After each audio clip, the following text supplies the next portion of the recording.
Qu'est-il arrivé à Nancy Guthrie? C'est la question qui reste sans réponse maintenant, 12 jours après sa disparition. Le FBI affirme qu'ils suivent des personnes d'intérêt, mais l'identité de la personne masquée, aperçue devant la porte de Nancy, reste un mystère. Avec ces images glaçantes révélées, la question demeure: qui a enlevé la femme de 84 ans? Nous enquêtons sur toute l'affaire. Nous sommes sur l'affaire présentée par Law and Crime. Je suis Chris Stewart.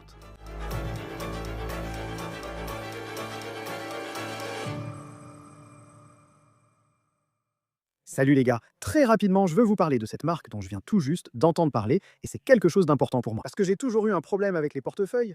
Parfois on se retrouve avec cette espèce de palette de hockey dans la poche arrière, mais j'ai commencé à entendre parler des portefeuilles Proof.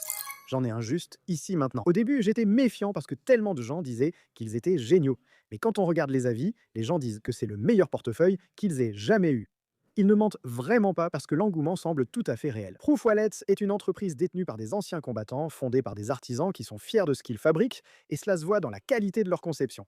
Je veux dire, ces portefeuilles sont vraiment élégants. Et maintenant, j'apprécie aussi leur sécurité parce qu'ils sont non seulement équipés d'une protection RFID, mais ils peuvent aussi contenir jusqu'à 25 cartes, et vous n'avez pas cette gêne dans la poche arrière, ni peur que quelque chose glisse et se perde. Et non seulement cela, mais ils offrent une garantie à vie, donc si votre portefeuille est endommagé ou perdu, ils le remplaceront gratuitement. Et vous pouvez même le personnaliser avec du texte ou des logos qui dureront toute une vie.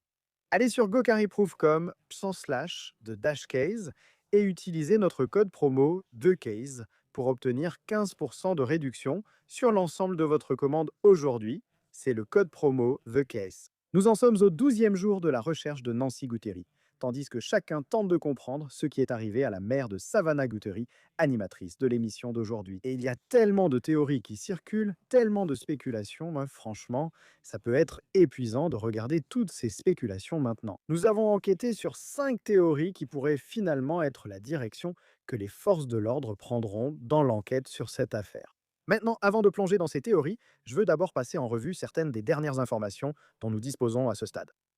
L'un d'eux des gants. Une paire de gants aurait été retrouvée sur le bord d'une route près de la maison de Nancy Guthrie.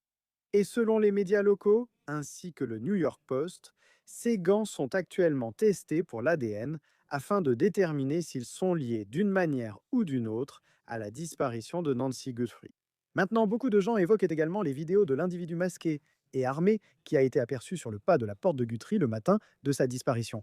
Le 1er février, de nombreuses questions subsistent sur l'identité de cette personne, sur ses liens avec les Guthrie et sur son implication dans l'enlèvement de Nancy. Ou bien la personne que nous voyons ici n'était-elle qu'un complice potentiel qui a trafiqué les caméras? Alors, plongeons dans certaines des théories qui ont été suggérées au fur et à mesure que cette histoire s'est développée. Et pour être clair, ce ne sont que des possibilités et des théories. Le shérif et le FBI sont restés très discrets concernant d'éventuelles pistes ou suspects dans cette affaire. Premièrement, nous abordons aujourd'hui une théorie classique, connue de tous les amateurs de law and crime ou de faits divers. Et c'est la première étape de toute enquête. La police examine les personnes les plus proches du crime, en supposant que celui qui a enlevé Nancy Guthrie était un membre de la famille Guthrie. Maintenant, dans les heures précédant la disparition de Nancy, elle était chez sa fille Annie à Tucson pour le dîner. Nous savons que Nancy a pris un Uber vers 17h30 pour aller chez Annie, à 10 minutes de chez elle. Ils ont passé une belle soirée en famille, dîné et joué à des jeux. Puis un membre de la famille la ramène chez elle vers 21h45. Maintenant, le shérif ne veut pas dire précisément quel membre de la famille a ramené Nancy chez elle, à la maison de la fille de Nancy. C'est sur ce point que les forces de l'ordre ont surtout agi. Nous voyons les forces de l'ordre retourner presque quotidiennement chez Annie, et nous les avons vus parler aux voisins d'Annie, leur demandant s'il y a une caméra de sonnette, une caméra de surveillance, qui pourrait les aider à reconstituer ce qui s'est passé la nuit précédant la disparition de Nancy Guthrie. En fait, mercredi soir, on a vu les enquêteurs entrer à nouveau chez Annie. Ensuite, ils sont sortis avec un sac, sans qu'on sache ce qu'il contenait, mais ils portaient des gants. Et il a été rapporté qu'Annie et son mari ne restent plus dans cette maison.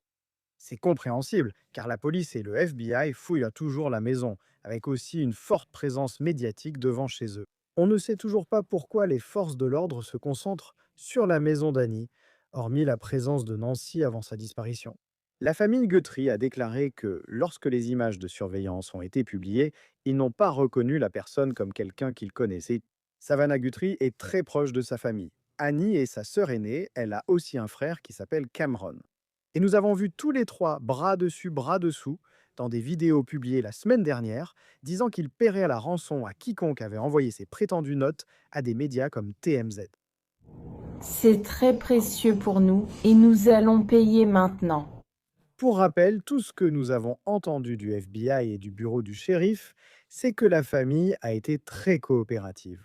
Lorsque les adjoints sont allés chez Annie pour fouiller la maison le week-end dernier, la nuit, c'était une perquisition consentie. Ils n'avaient pas besoin de mandat de perquisition pour le faire à ce moment-là. À noter, l'ex-journaliste de News Nation Ashley Banfield a publié un reportage sur sa chaîne YouTube. Elle paraît très sérieuse, accusant apparemment le gendre de Nancy.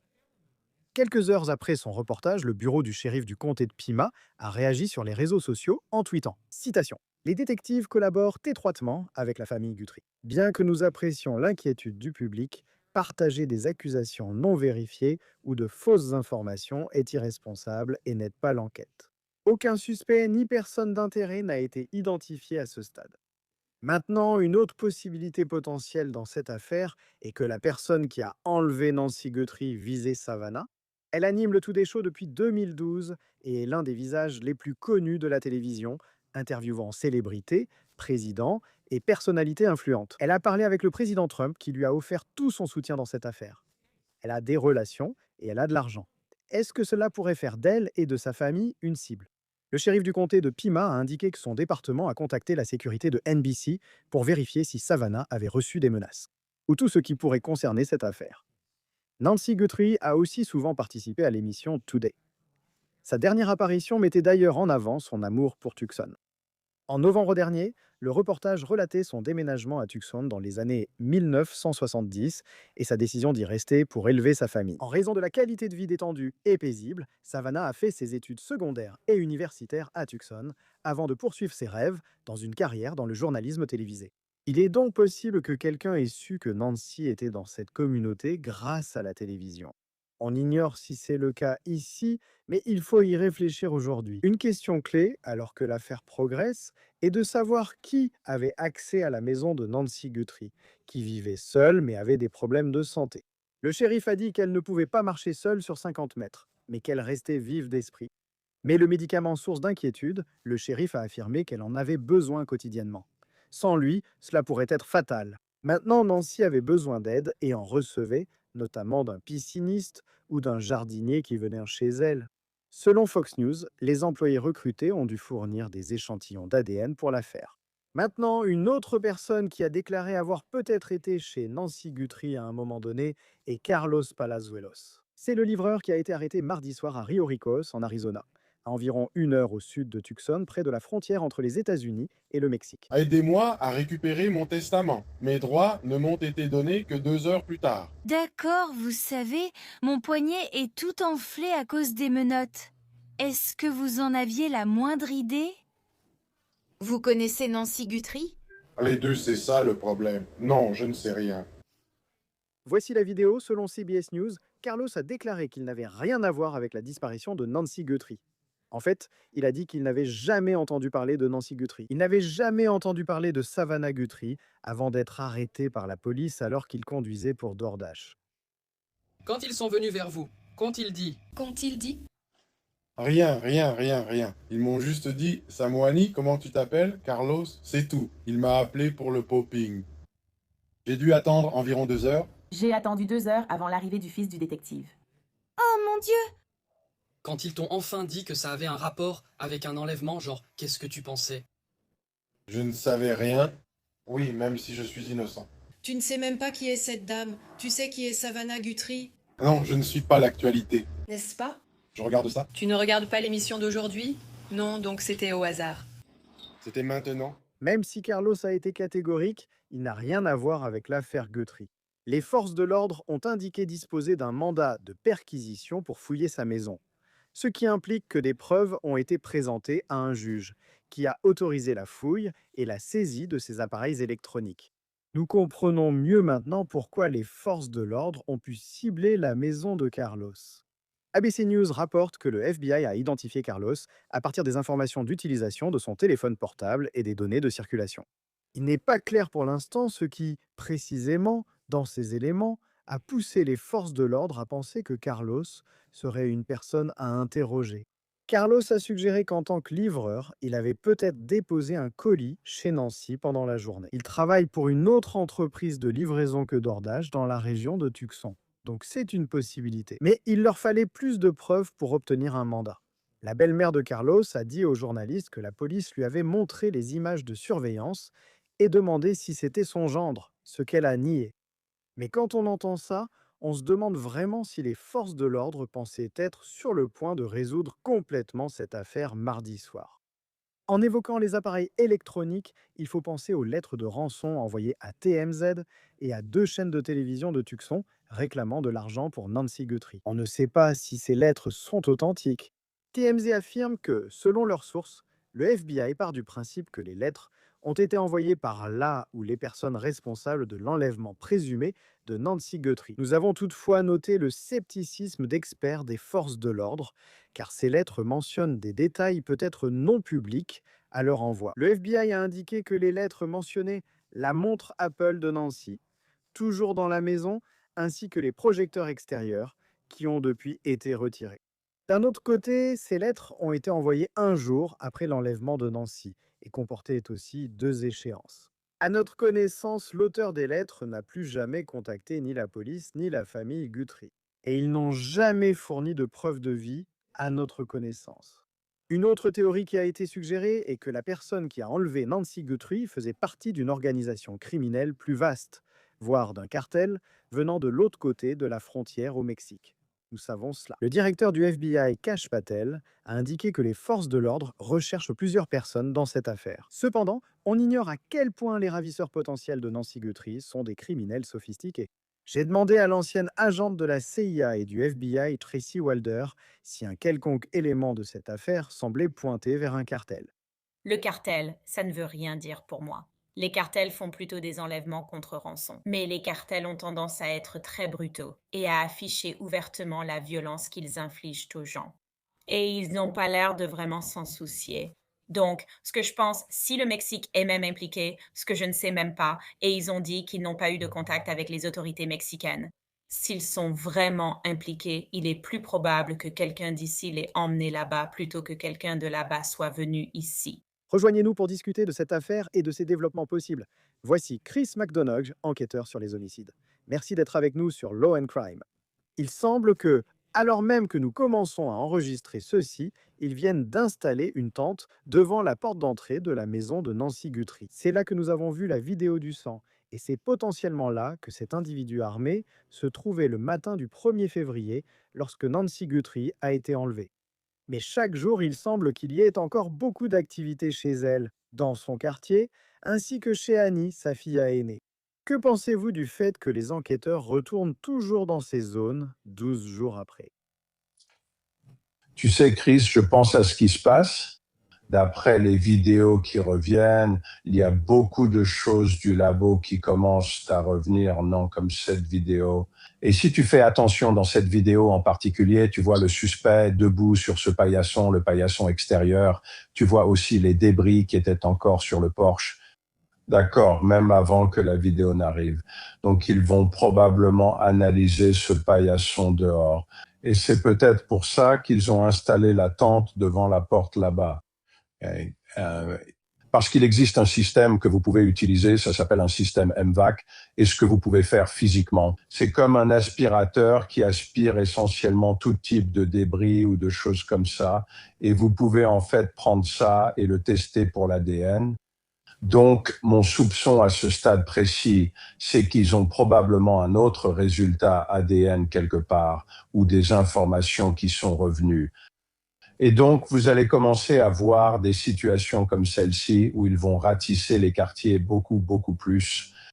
Ils recherchent des traces numériques, ayant sans doute déjà recueilli des preuves et tentant de les relier entre elles. Les forces de l'ordre affirment ne pas avoir de suspects ni de personnes d'intérêt. Nous avons ces images. Ils ont arrêté un homme récemment, puis l'ont relâché. Vous les voyez encore aller souvent chez Annie Guthrie Et c'est là que Nancy était pour le dîner, une soirée jeu avec la famille. Elle est raccompagnée chez elle fin janvier ou début février, puis elle disparaît le 1er février. Que pensez-vous de cette attention particulière? Toutes les fouilles étaient consenties. D'après ce qu'on nous a dit, ce n'est pas comme s'ils avaient besoin d'un mandat de perquisition pour entrer. Il semble que la famille soit très coopérative. Mais que pensez-vous de toute l'attention portée à cet endroit? Pas l'endroit d'où elle a été enlevée, mais celui où elle se trouvait avant. Alors, souvenez-vous, dans le continuum du risque pour la victime, n'est-ce pas? C'est une victime à très, très faible risque, un risque très faible.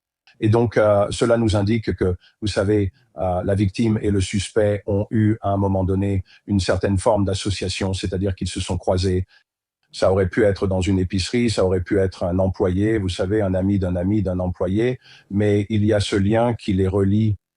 La raison pour laquelle il continue d'y retourner, c'est parce que la famille, Annie et je crois son mari, le beau-frère, l'ont dit. Et nous avons été les derniers à la voir vivante. Nous avons aussi été les premiers à découvrir qu'elle n'était pas dans la maison. Donc, ils ont été les premiers et les derniers.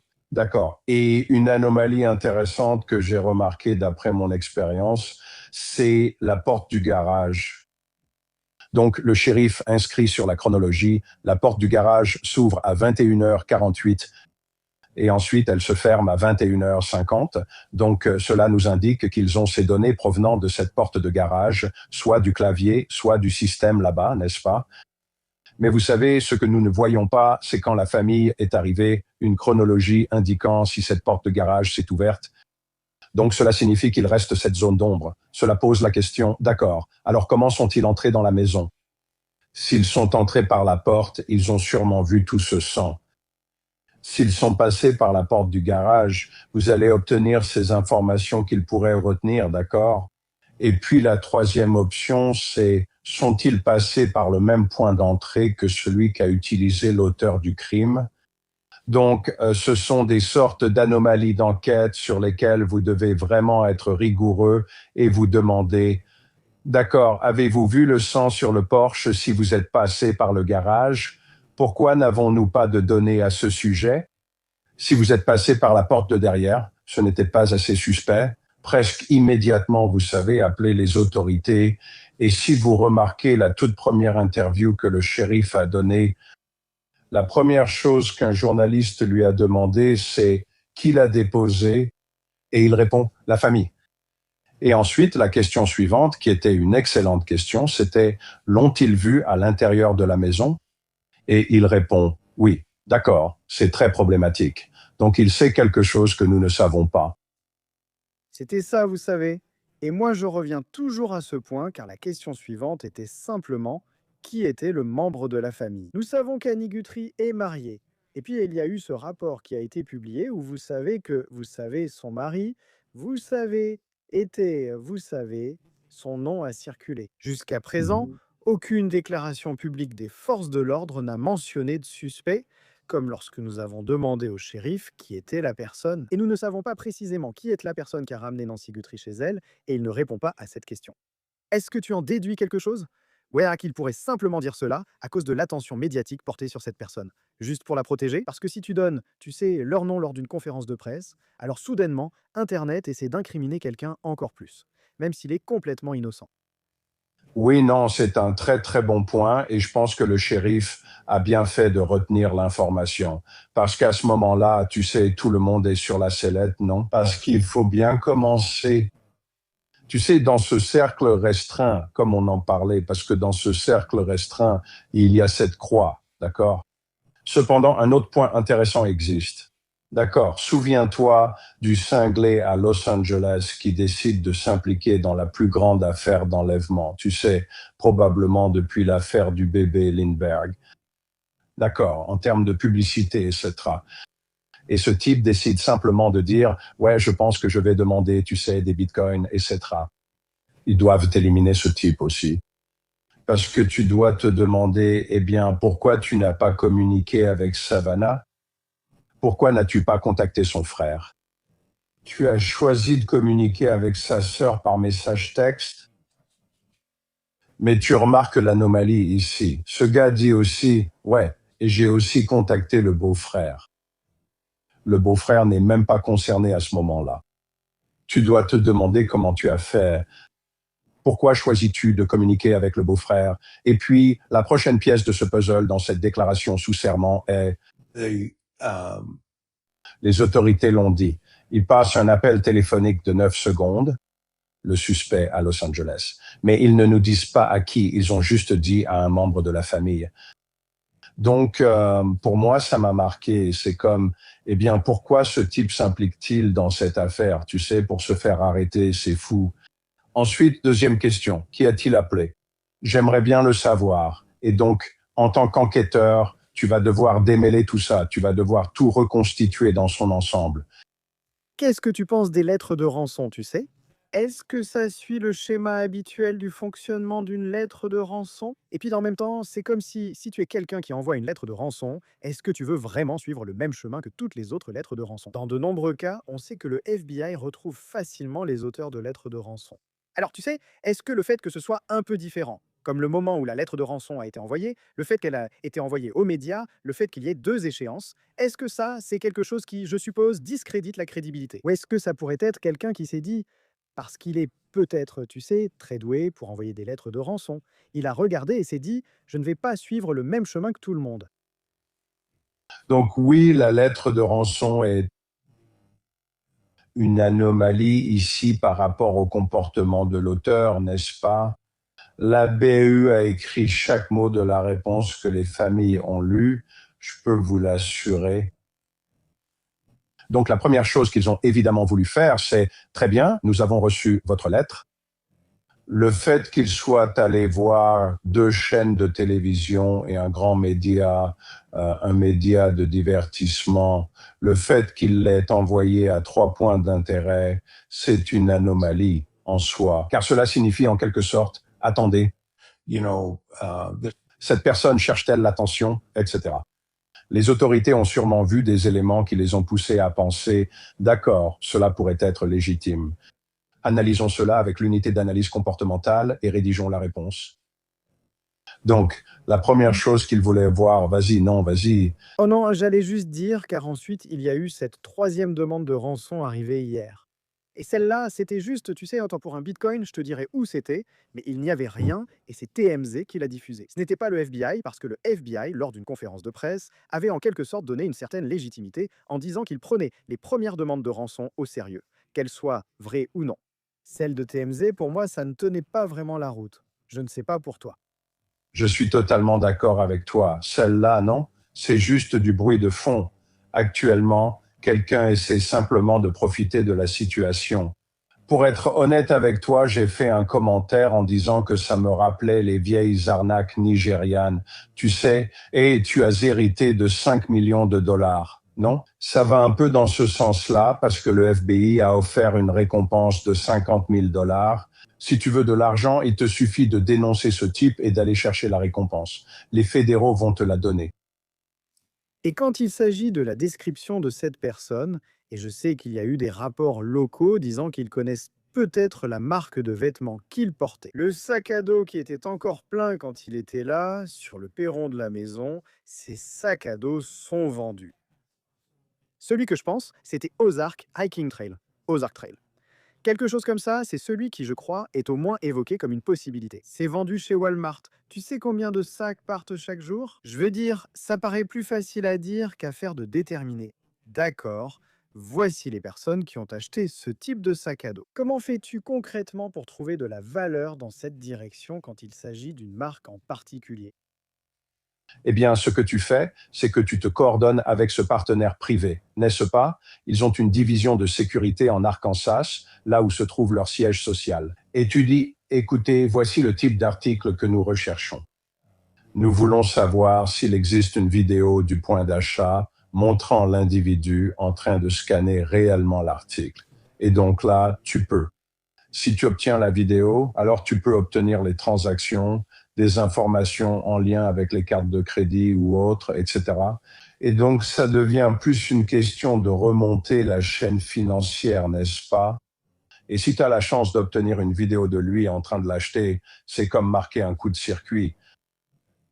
Et c'est ce que les fédéraux font de mieux. Ils ont ces relations avec beaucoup de ces partenaires d'entreprise et tu leur présentes un mandat de perquisition en disant « Écoutez, c'est une circonstance exceptionnelle.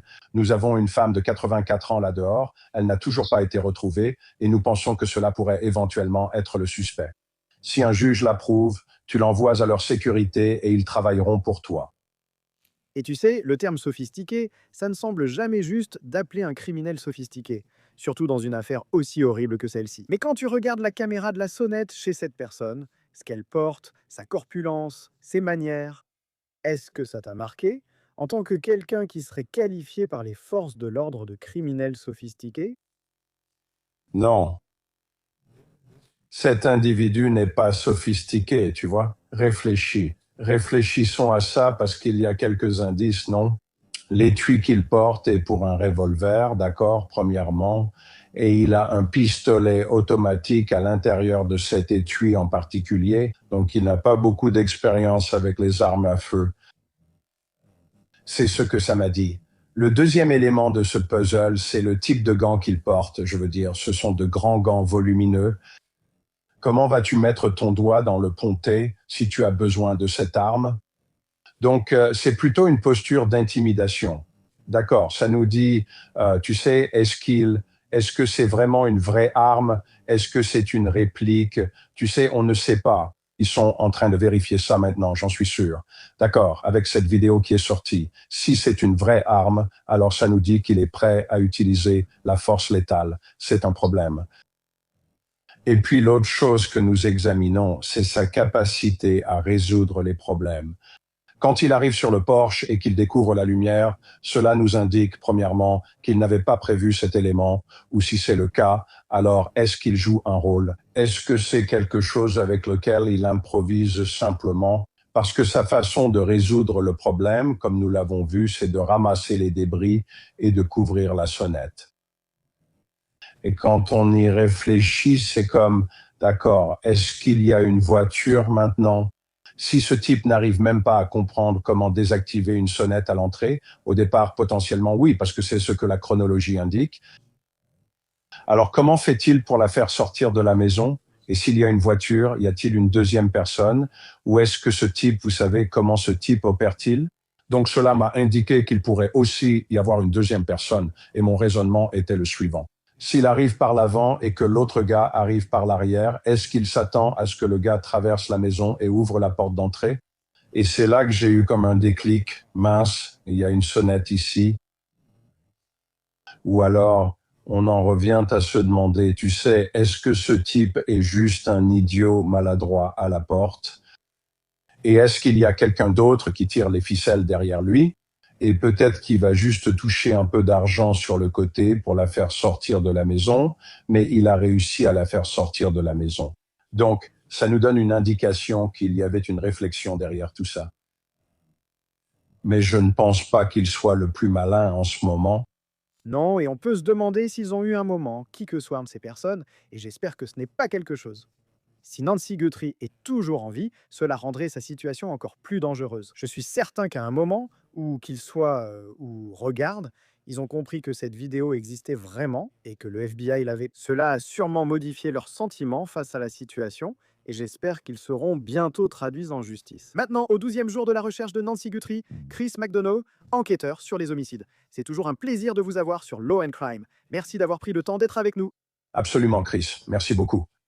Si vous avez des informations concernant Nancy Guthrie, vous pouvez contacter le shérif du comté de Pima au 523 150 et 1 400 90 00.